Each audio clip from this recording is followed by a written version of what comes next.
I think ultimately we're going to be able to create digital versions of us that represent us at such a level to where people will be able to pay high dollar for accessing that information. He has a number of different versions of his clone. You've created a platform to help people, institutions, enterprises sort of enter this whole field of digital cloning. I mean, to me, it's just so obvious that anyone with customer support, I don't know why you wouldn't want to make it easier on your customers rather than having to sort through some big long FAQ or go through all these web pages or research a white paper, to just be able to talk to their cell phone or their computer and ask a question in their language and have it instantly come back to them. To me, it's obvious that is something that would be a good thing.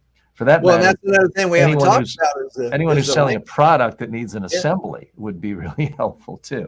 Sorry, go ahead. Well, I was just going to say, you mentioned something that we haven't really talked about is that, hey, this is available in 26 different languages. And, all you do is when you register in to talk to the clone and you just let it know which language you want to chat it in. And so now I'm speaking Portuguese and I'm Portuguese. So yes, it is quite exciting knowing, I think it was about 3 weeks ago, I woke up that morning and I was able to speak to about 1 billion people in the world because there are about 1 billion people in the world who speak English. I woke up the next morning, that was no longer true. I was able to speak to about 7 billion people because the Delphi platform, I think it's now translating to 32 separate languages.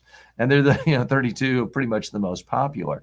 So to be able to go from potentially speaking to 1 billion people versus virtually the whole world, other than, there's always some really small countries or small tribes where it's a very particular language spoken by a few.